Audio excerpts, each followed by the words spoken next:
Friends, KMR dairy ఫామ్తో పాటు ఇట్లా vegetable కూడా వేస్తాను. ప్రస్తుతానికి టమాటా క్రాప్ 60 డేస్కు దగ్గరలో ఉంది. ఇటు వంకాయ ఉంది. ప్రస్తుతానికి నేను కట్టెలతో వేసాను, ఈసారి స్టీల్తో వేసాను.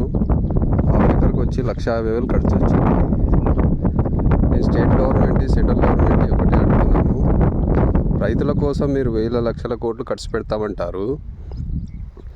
ఎక్కడ ఒకరి కూడా ఒక సబ్సిడీ కూడా ఎక్కడ ఏం రావు. వచ్చినా కానీ ఇక్కడ అందట్లేదు. హార్టికల్చర్, అగ్రికల్చర్ అంటారు.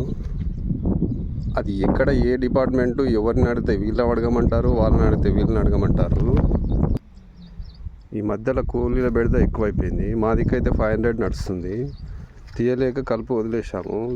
అదే సెంట్రల్ గవర్నమెంట్ కానీ స్టేట్ గవర్నమెంట్ కానీ రైతుల గురించి పట్టించుకుంటే పవర్ వీడర్లు, ఇలా కలుపు తీసే యంత్రాలు సబ్సిడీలో ఇస్తే బాగుంటుంది. అప్పుడప్పుడు సబ్సిడీ అంటారు, తీసుకుందామని పోతే బయట దానికన్నా ఎక్కువ రేటు ఉంటాయి. నాకు డైరీ ఫామ్లో ఉన్నాను కదా, ఇలాంటివి వేద్దామంటే గత 5 to 6 years నుంచి నేను వ్యవసాయంలోకి వచ్చాను. చేద్దామనికి వచ్చాను కానీ లాసే కానీ లాభం లేదు. నా ఏజ్ 38 years. ఇప్పటికీ నేను పోగొట్టుకున్నది చాలానే. కానీ గవర్నమెంట్ ఎలాంటి ప్రోత్సాహాలు చేయదు.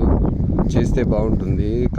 ప్రత్యేక డిపార్ట్మెంట్ పెట్టి రైతులకు సబ్సిడీలు ఇస్తే, టెక్నాలజీ తోటి ఉపయోగిస్తే బాగుంటుంది. ఇప్పుడు ఎలినో ప్రభావం వచ్చింది. అదేదో శాస్త్రవేత్తలు చెప్తా ఉంటే కంపౌండ్ కట్టాలి అంటున్నారు. అలాంటి ప్రభావం వస్తుందనే మేము 2 months మాకు ఇట్లా కంపౌండ్ తీపించుకున్నాము. ఉన్నదానికి ఊర్రా బాబు అంటే లేదు మీరు కొత్తదాన్ని వేసుకోండి, మళ్ళీ 1,00,000 రూపాయలు అప్పు చేయండి, మేము ఇంకో 1,00,000 రూపాయలు ఇస్తామంటున్నారు. ఇక్కడ ట్రాన్స్ఫారం ఉంది, ఇక్కడ హైటెన్షన్ మా దాంట్లోకి వెళ్ళిపోయింది. నేను చెంగల్రెడ్డి సార్ వీడియో చూశాను.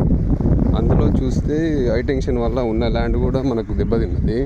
అంతకుముందుకు ఇలా జరుగుతుంది. మనకు ఈ హైటెన్షన్ వల్ల మనకు డబ్బులు వస్తాయని తెలియదు. దానివల్ల ల్యాండ్ అంతా ఖరాబ్ అయింది. అంత అవగాహన ఏదో రైతులకు అప్పుడే కట్టిస్తే బాగుంటుంది. స్టేట్ గవర్నమెంట్, సెంట్రల్ గవర్నమెంట్ రైతులను ఎప్పుడూ ఆగం పట్టించడే ఉంటుంది.